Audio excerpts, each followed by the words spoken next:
Hello everybody, welcome to the Research and Development Programme Doctoral Introduction Session on Critical Disability Studies. Okay, the structure for today's session will look something like this. Firstly, I have to apologise. I won't be allowing time for questions at the end for two reasons. Firstly, I want to give you a proper answer. I want to be able to reference things and give you links and give you text stuff. Perhaps I won't be able to remember that at the end of the session. Secondly, when I was 21, I had a severe brain injury. And that still has effects to this day, so sometimes I get a bit tired and sometimes I won't connect the right dots, so please forgive me. On that point, I also sometimes slur my words. I'm not drunk much, I'm not drunk, so if I do, please make it known and I'll try to pronunciate better. Okay, as you can see, I've got one book and a paper there, both by Professor Dan Goodley. These are excellent introductions to critical disability studies, and I recommend them. This is the book. Unfortunately, here at Christchurch in Canterbury, the book is only in Drill Hall in Medway, so you have to get it into the library loan if you want. But it's a really, really good book, and it goes on many different levels. So these are the two books, or two articles I shall be drawing from, and I have borrowed a lot, but I haven't stolen anything. If you notice, I will be primarily reading from the PowerPoint slide. This is because I know some people will not hear, can't hear and cannot see, and there's also people who use screen readers. So I want to get a parity between what I say, what is on the PowerPoint, and what people can hear. Okay. I will start off with definitions and terminology, just a brief thing, just to clarify things. I will move on to spiritual and moral perspectives of disability. I will then go on to individual and medical perspectives of disability, then the social model of disability, and I'm going to spend a bit of time on that because I really want a good grounding, just so we can understand what the impact of that discipline. I will look at some other key models and perspectives. Then I will start critical disability studies. We'll look at the beginnings, and then I'll move on to critical disability studies key directions. Okay, definition and terminology. Firstly, this is the legal definition of a disabled person in this country. It comes from the 1995 Disability Discrimination Act, and we will talk about that later, but this is the actual legal definition that we have now. So this is the fallback definition if people want to question how I'm thinking of disability. There are two other terms I would like to flag up. Firstly, disabled person. That refers to a person who can be understood using the social model of disability as a person with impairments whose disability arises from society, most commonly used in the UK by social model theorists and activists, i.e. disabled people against cuts. I don't want to get too political, but with the current government's austerity drive, the groups such as Disabled People at DPAC, they're making some great strides and great efforts to try and protect people who are disabled. The second expression I want to use, person with disabilities. This is person first language, thereby promoting the person and not the disability or impairment. It is increasingly used more around the globe, such as the United Nations Convention on the Rights of People with Disabilities. It comes from America, but we will talk about that later on.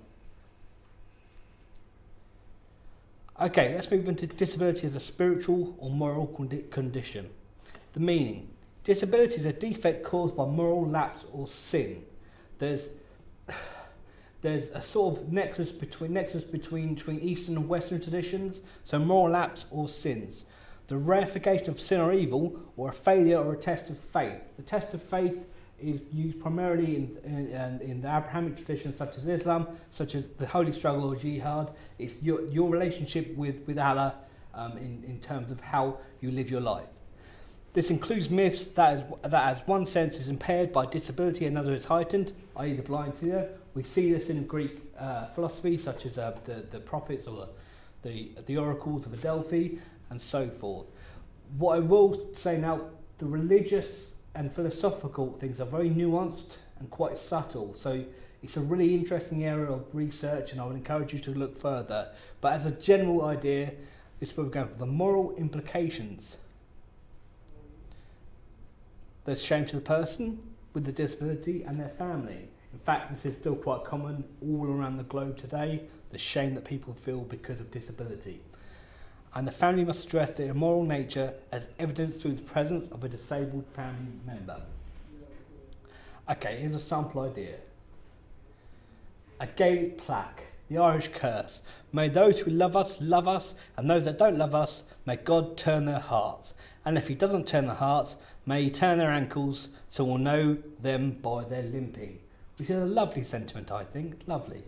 But there it is, you see, it's a result of moral or sins.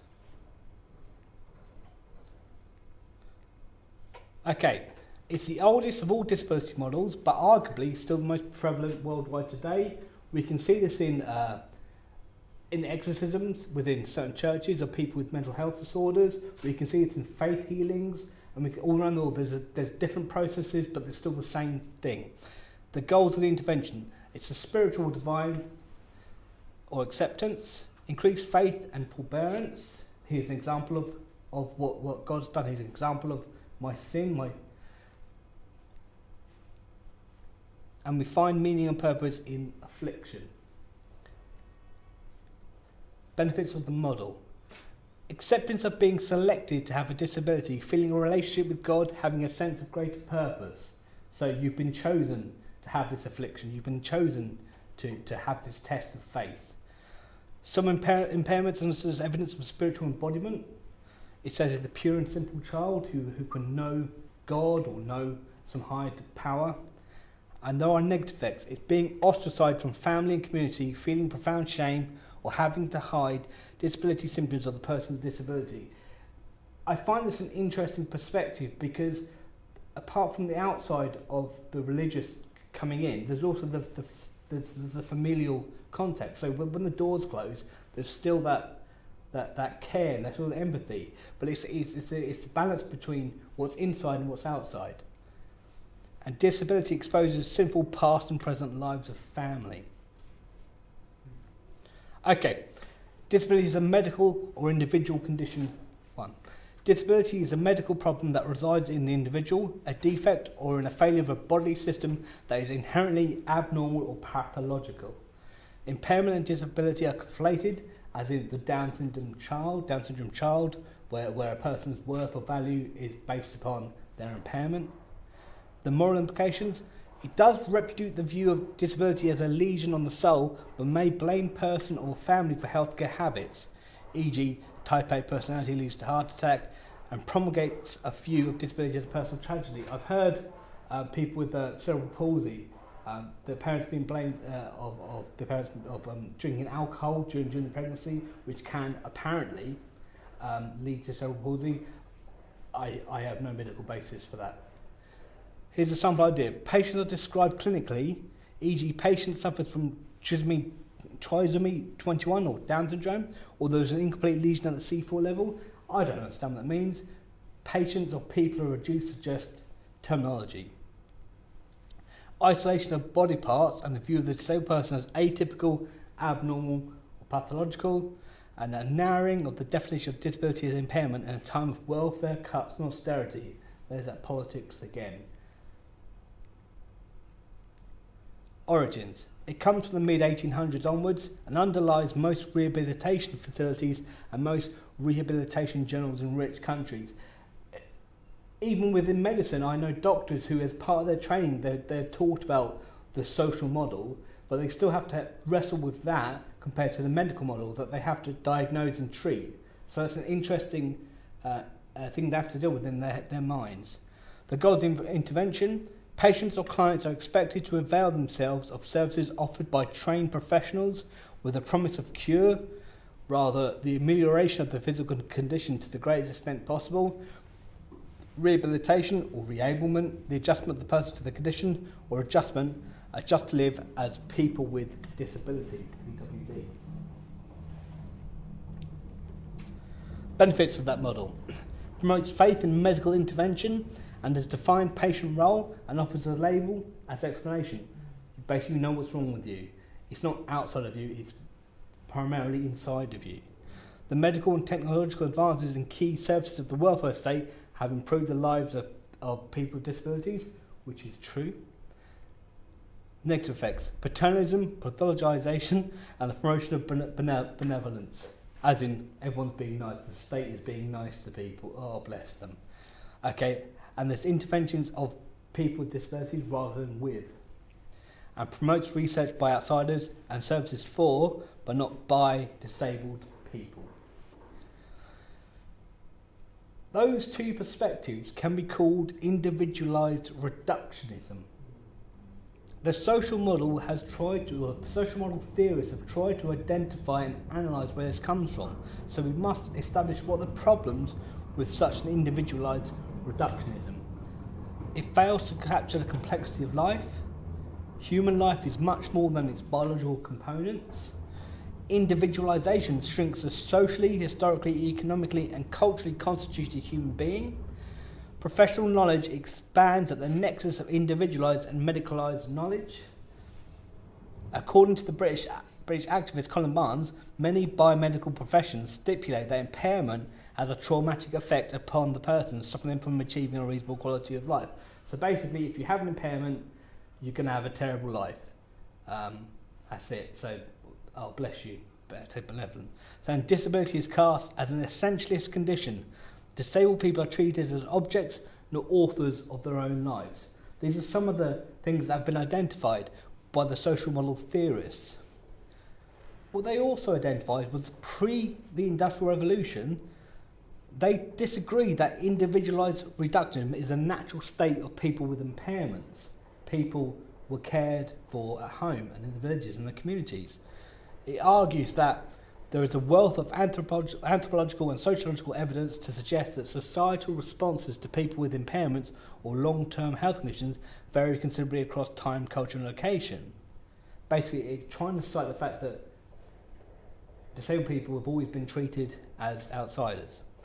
The negative individualised reduction response to impairment is based in so-called Western culture, despite people with impairments being traditionally integrated into the community. I don't want to mention this, but there's the idea of the village fool who's still tolerated within the community, and the fool, or other more derogatory terms, that goes around the world. This idea of the village fool, but they're still part of the community. They may not be, and that's the next point, but they may not be accepted, they may still be oppressed, and they may still be prejudiced, but they were part of the communities. Post-industrial revolution, we had this great quote here, so give me a second, it's going to eat some tea first. The economic and social upheavals that accompanied the coming of industrial capitalism precipitated the institutionalisation of discriminatory policies and practices. Industrialisation, urbanisation, changing work patterns and accompanying ideologies, liberal utilitarianism, medicalisation, eugenics and social Darwinism, all contributed to and compounded ancient fears and prejudices. Taken together, these structural forces provided intellectual justification for more extreme discriminatory practices, notably the systematic removal of disabled people from mainstream economic and social life. Let's look at that a bit more closely. Notably, the systematic removal of disabled people from mainstream economic and social life. This removal came in the form of poorhouses, workhouses, asylum, institutions, and so on. The removal also took the form of the euthanasia of people with impairments in Nazi Germany in the 30s and 40s. This is a really interesting area of research that's going on at the moment. Really interesting, very, very emotional. It's quite sensitive as well. The two world wars disrupted lives, families, social understanding, global economies, and produced a great many people with impairments. And in fact, any conflict does produce people with impairments. Not just physical, but also people with psychological impairments. As such, attitudes towards people with impairments softened, and society began to view the treatment of people with impairments as a community issue. Support services came from the state and voluntary services, but they were primarily centred on the individualist reductionism, as was traditional amongst medical professional perspectives. The NHS, the welfare state, the social security net. These all happened after the war by Labour government. In the last half of the 20th, these are the origins of the social model. In the last half of the 20th century, people with impairments who had been institutionalised for much of their lives, the families of people with impairments and so on, began to form groups in order to share experiences and support each other. One such group, and there were many groups, I must say, but one such important group, especially with disability studies, was the Union of Physically Impaired Against Segregation, or UPIAS, and that was established in 1984. Members of the group were disabled activists Paul Hunt, Vic Finkelstein and Ken Davis, and in 1976 they produced a key document, perhaps you could say a manifesto, entitled Foundational Principles of Disability. So they made some new terminology. This is UPIS's most crucial assertion. Impairment, lacking part, all of a limb, or having a defective limb, organ or mechanism of the body. Disability, the disadvantage or restriction of activity caused by a contemporary social organisation which takes no or little account of people who have physical impairments and thus excludes them from participation in the mainstream of social activities. They've separated disability and impairment there. The original UPIS definitions of both impairment and disability clearly reflected the fact that many of the UPIAS were wheelchair users, and so there is an emphasis on physical impairments. Subsequent reformulations included sensory, cognitive and physical impairments owing to the intersection that all forms of impairment have on each other, either overtly or covertly. So, Mark Oliver said this in 1981, in the broadest sense, disability is about nothing more complicated than a clear focus on the economic, environmental and cultural barriers encountered by people who are viewed by others as having some form of impairment, whether physical, mental or intellectual. So about a year later, Disabled People's International, DPI, 1982, had a reformulation. They said impairment is a functional limitation within the individual caused by physical, mental or sensory impairment. Disability is a loss or limitation of opportunities to take part in the normal life of the community on an equal level with others due to physical and social barriers. So I'm not disabled, society disables me. I have an impairment, but I should have equal opportunity for people. And I'm sure we've heard this in training places around our work life. So that's just a quick comparison. In the individual model, focus on impairment. With the social model, focus on society. Individual, disability equals impairment. Social, disablism over impairment. Individual deficiency, societal deficiencies. Personal tragedy, social tragedy. Individual adjustment, I have to change. Social change and revolution. Professionals know best, disabled people know best about their condition and society. Medicalisation versus activism. So, this is a really good summary of it. It is an imperative to recognise and celebrate Marxism's contribution to disability studies. Key writers such as Mark Oliver, Colin Barnes and Vic Finkelstein unashamedly drew on neo-Marxist and Gramscian analysis of material barriers to work, education and community living, experienced in everyday, often mundane ways by disabled people.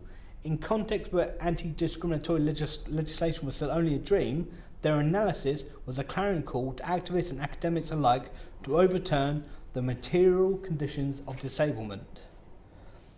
So that here's notable scholars and books. Those three books there, the first one, Disabled People in Britain Discrimination, it really gives you of how this country was, or Great Britain was, before such things as the 1995 Disability Discrimination Act. Understanding Disability Policies takes you through the actual legal and social frameworks and policies, and the New Politics of Disablement, which is the second edition of New Politics of Disablement, is really, really interesting. It really takes you through Foucault, takes you through Marx, takes you through Gramsci, loads of people. Okay, Vic Finkelstein, Professor Mark Oliver and Professor Colin Barnes are the patriarchs of the social model. Their research, campaigning and activism has had major impacts on both academia and wider society. One such impact was the legislation known as the Disability Discrimination Act 1995. Now, I have a video.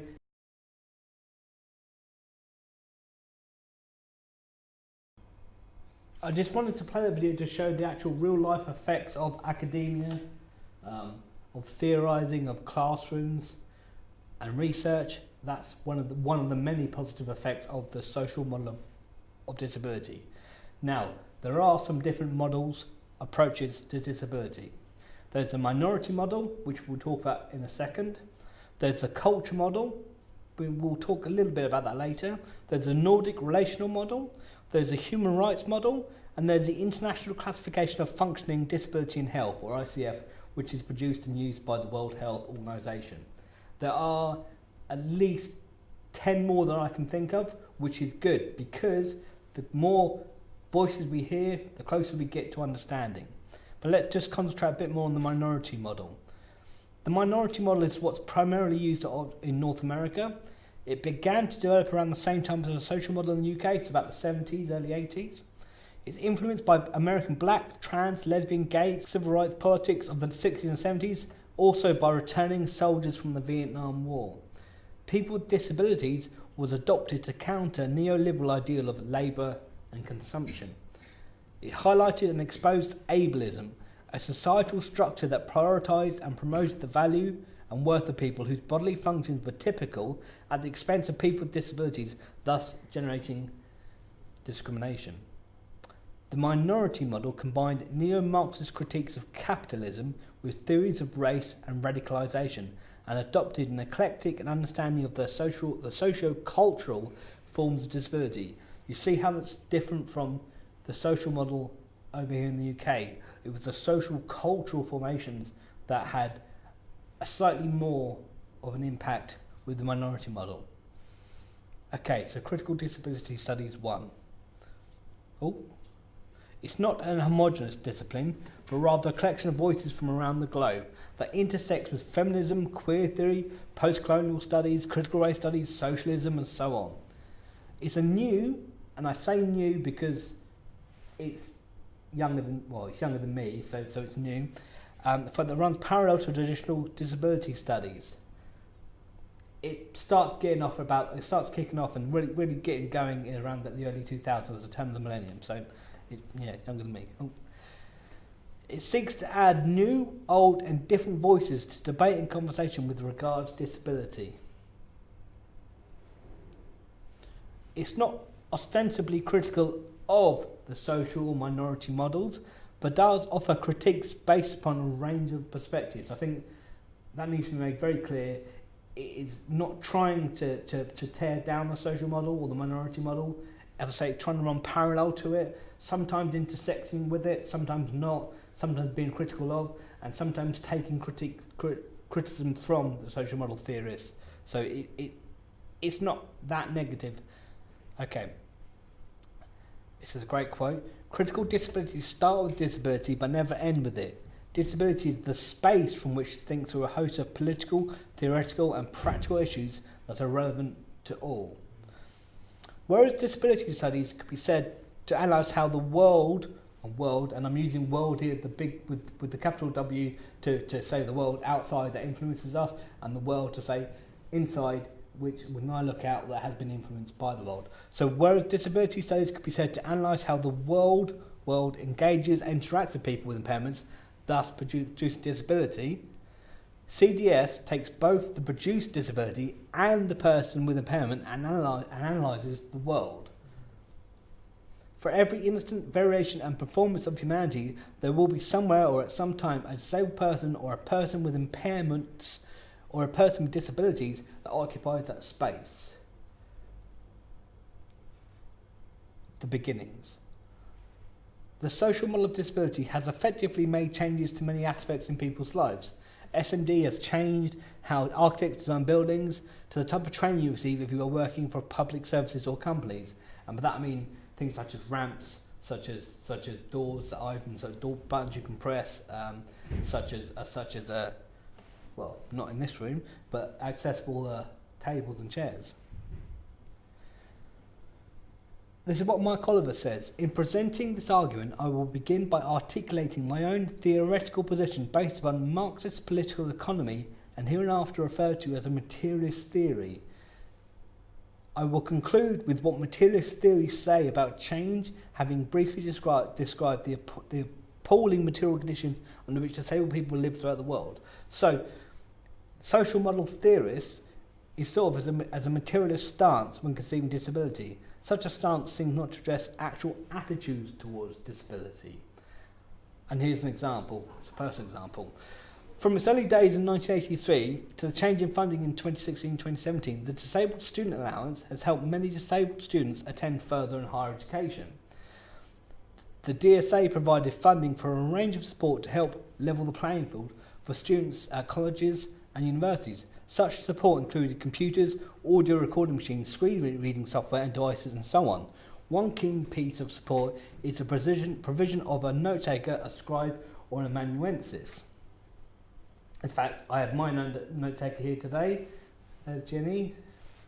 Wave Jenny. However, since the reduction of funding, note takers have become too expensive for universities. Therefore, the universities are trying to encourage lecturers to provide PowerPoint and other materials before or straight after a lecture or seminar. The majority of PowerPoints are not even accessible on the most basic of levels. Okay, and the idea of an accessible PowerPoint has been around since the beginning of PowerPoints. Okay, I've heard it called, and this is true, I've heard it called a box ticking exercise, or, and this is terrible but true, there is no disableds in my class. And that's why they don't want to make any effort to make their slides accessible. So what's happened is the material ticking boxes, that's supposed to happen, it still doesn't happen, but that's the material, but the attitude hasn't changed. People are not doing it to actually include people in their lectures, they're just doing it because they can't be bothered, because there are no, as it said, disabled in their class. So the attitude hasn't changed. Within the materialist model, scholars and activists saw the social model as promoting binary understandings of disability, such as medical versus social, impairment versus disability, British versus American, global north versus global south. Due to the influence of postmodern scholars coming from the humanities and the perceived over-theorization of disability by established SMD theorists, a split occurred during the late 90s and early noughties. For many years, binary understandings of society and material reality had been criticised by many who were influenced by post-structuralist thought. According to Marion Corker and Tom Shakespeare, post-structuralism provides a different view of the subject, arguing that subjects are not autonomous creatures of themselves or their social world. Rather, subjects are embedded in a complex network of social relations. These relations, in turn, determine which subjects can appear and in what capacity.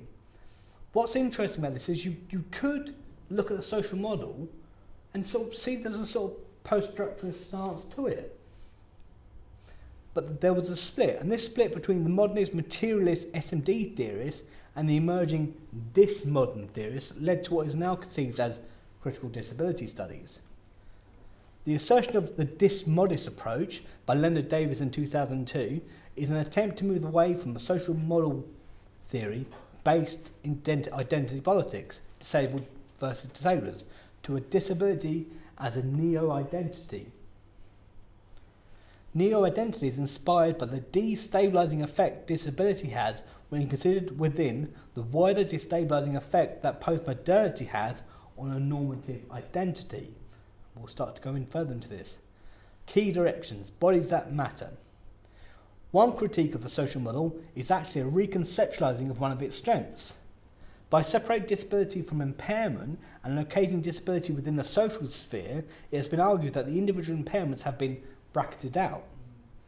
Disabled feminists on both sides of the Atlantic had for a while tried to bring impairment into the discourse. One such scholar is Carol Thomas, whose assertion of the impairment effects is one of the strands that helped to develop critical disability studies. Impairment effects are the direct effects of impairment which differentiate bodily functioning from that which is socially construed to be normal or usual. In our society, these impairment effects generally, but not always, become the medium for the social relational enactment of disability, social exclusionary and discriminatory practices. Okay, so what she's saying is, it's the impairment, it's my body that counts, it's what happens every day, be it a sensory, be it a cognitive, be it psychological, be it physical. That's what mediates the world around me. In 2006, Tom Shakespeare, a notable scholar and activist, published a book entitled Disability, Rights and Wrongs. This work is an important work as it not only brought impairment in the body to the foreground, but it was also critical of the social model as it bracketed out bodily difference in a similar way that feminists in the 70s had said happened to women. It's a really great book. I suggest you go read the original one. Hence, a social model can only explain so much before we need to return to the experiential realities of impairment as objects independent of knowledge.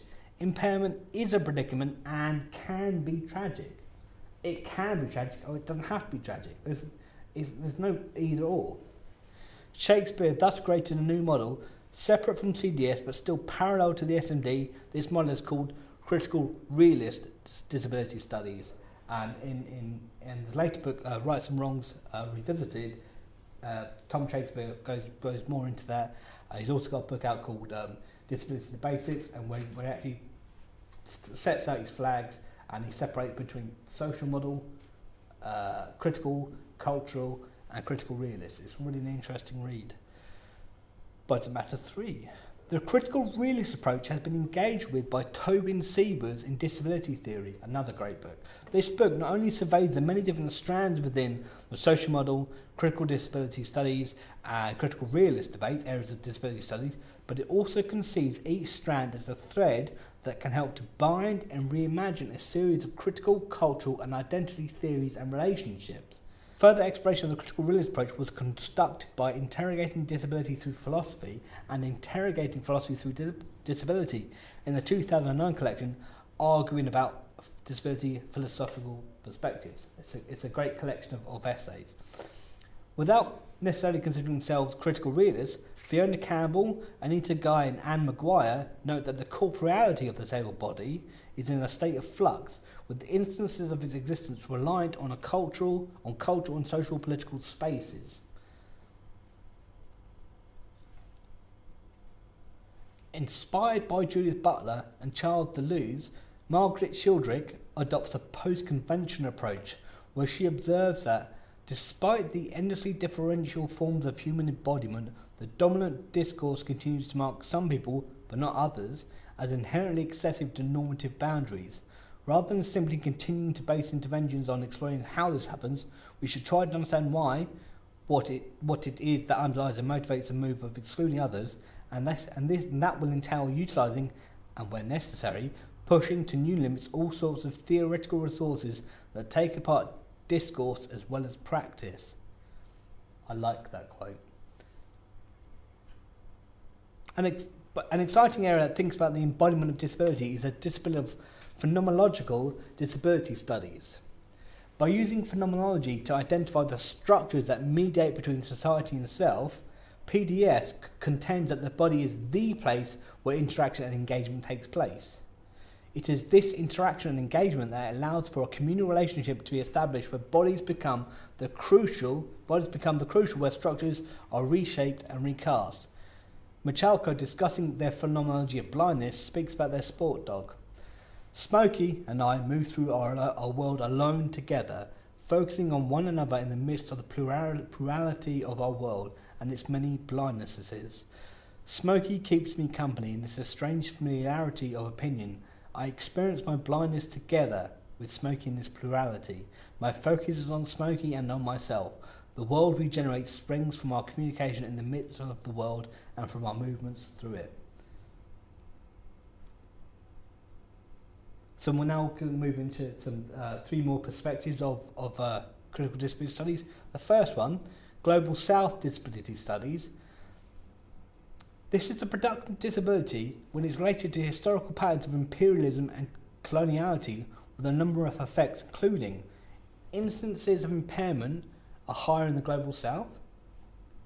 Localised responses to disablism are ignored in favour of intervention dividing global North nations, so it's us versus them, we're better than you. Forms of indigenous knowledges and practices are silenced. it's all about the medical. It's almost like it is the medical model again.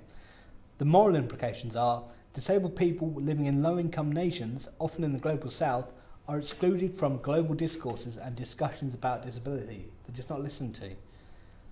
Sample discourse.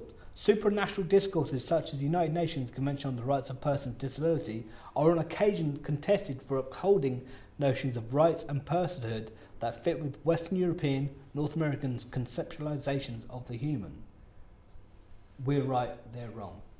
The origins. From 2000 onwards, emerging out of critical development, critical disability studies and other disciplines, key writers include M. Miles, Anita Guy, Sean Gretsch, Tsitsi Chitaike, Helen McCocksher, China Mills and Karen Soldatic.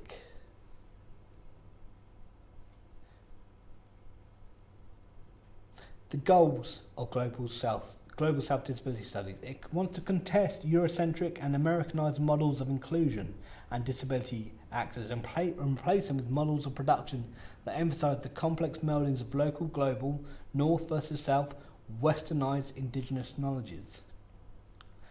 The possible negative effects, danger of localizing analysis of disability and a rejecting attitude towards some disability studies written in rich income nations. So it's not an either or. There's a risk that could happen. The benefits. It could be a recuperation of indigenous and local knowledge as key factors in addressing disableism, nuanced recognition of non-Western notions of identity, community and activism, and promotion of critical analysis of the neoliberal able tendencies underpinning practices including inclusive education, widening participation and the opening up of opportunities for labour. CRIP studies, very popular in USA, Canada and these days Europe, meaning disability is a negated identity as a consequence of an emphasis on compulsory able-bodiedness and simultaneously a subversive position that disrupts CRIP's normative standards in society. It's coming from a really interesting book called Crip Theory by Robert McClure. It's quite dense, but it's a really good read. It brings together both disability studies and queer theory. It's fascinating. There are moral implications. Cultural reproduction constitutes disabled people as both carriers of hegemonic values associated with able-bodiedness and active producers of counter-hegemonic crip culture. The sample ideas: deconstruction and ideology critique of film, novel and media, reconstructing disability histories, identifying disability fantasies and offering crip alternatives. From 2000 onwards, emerging out of cultural models of disability and queer disability activism, key writers Robert McClure, Christina Kolarova and Julie Pasanita Elman, and its goals: to destabilise cultural performances of disability and abnormality, promote disability arts and subculture, subvert liberal arts agenda which often excludes disabled people. You notice there's very much a cultural aspect to this where they see cripping to actually occur. Disability is renamed as a site of resistance that critiques the normate and the abled. So disability is now crip. A person is not disabled, they are crip. And a person can crip things, can crip society. Its benefits: crip activism connects with other disruptive positions including queer, anti-capitalist, union activists, affirmative identity of overrides traditionally more negative connotations associated with disability. I think I got that wrong. Affirmative identity overrides traditional more negative connotations associated with disability. And the negative effects: there is an overemphasis on the subversive qualities of crip, which may underplay wider effects of disableism. Cultural studies underpinnings accused of ignoring real material qualities of disabling. So perhaps, and some of the critiques I've heard, is it's a bit too based in culture, it's a bit too based in performance. There is a material, just like the social model theorists, there is an impairment. That even here there is an impairment. There is something people have to deal with. We move on to critical studies of ableism. This is another strand within critical disability studies. This is from Australia and the USA. Disability is produced by wider standards of society, culture and economics that emphasise a and idealise an ableist normativity. Here, in comparison to crip theory, which crip theory is says about compulsory able-bodiedness, here it's compulsory ableist. So so you have to be a fit person, you have to be a fit male person, you have to be a fit straight male person without any impairments to succeed in society. This is the ideal. So ableist and able-bodiedness are sort of comparable and parallel. The moral implication: disabled people are excluded from communities, services and professional practices because they fail to meet the standards of an ableist society. Somebody, deconstruction and ideology critique of film, novel and media, unearthing links between able-bodiedness, whiteness, coloniality and the capitalist imperatives of labour and consumption. Origins. Once again, it's from the 2000s. It's growing out of crip cultural and social approaches to disability. Key writers include Gregor Walbring and Fiona Kamari Campbell. The goals: to contest the inherent ableism of political, policy, legal, economic, educational and social systems, to challenge normative understandings of the body and mind, to intervene in transhumanist movements and advances associated with human technological hybrids. Really interesting. The cyborg. Fiona talks about the cyborg quite a lot. It's really interesting. The benefits is anti-ableist activism connects to other movements associated with anti-neoliberal capitalism. It broadens scope from specifics of disability to wider considerations of others to the ableist, same, associated with class, race, sexual and global location. Possible negative effects: there's a loss of focus on disability politics as a consequence of more generalised activism around ableism. Danger of viewing anything normative as ableist, e.g. progressive education. And thank you.